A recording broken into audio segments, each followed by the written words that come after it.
இன்றைக்கி Sunday morning. நம்ம எப்பயுமே ஒரு பிளான் வச்சுருப்போம்ல, இன்றைக்கி சீக்கிரம் எந்திரிக்கணும், எல்லா வேலையும் சீக்கிரம் முடிச்சிடணும் அப்படின்னு. அந்த பிளானை இந்த குட்டீஸ் எப்படி தான் கண்டுபிடிக்கிறாங்கன்னே தெரியல. எனக்கு முன்னாடியே என் செகண்ட் குட்டி எந்திரிச்சு உட்காந்து என்னை எழுப்பிட்டு இருக்காங்க. எத்தனை மணிக்குன்னா 5:30 மணிக்கு.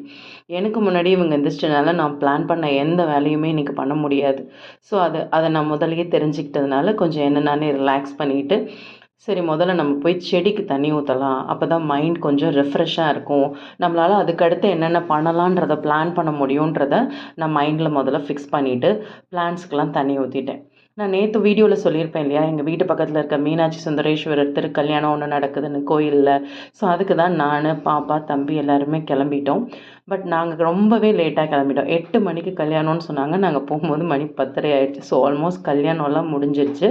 ஸோ சாமி மட்டும் தரிசனம் பண்ணிவிட்டு பிரசாதம் கொடுத்தாங்க, வாங்கிட்டு அங்கேருந்து அன்னதானம் நடக்கிற இடத்துக்கு கிளம்பிட்டோம்.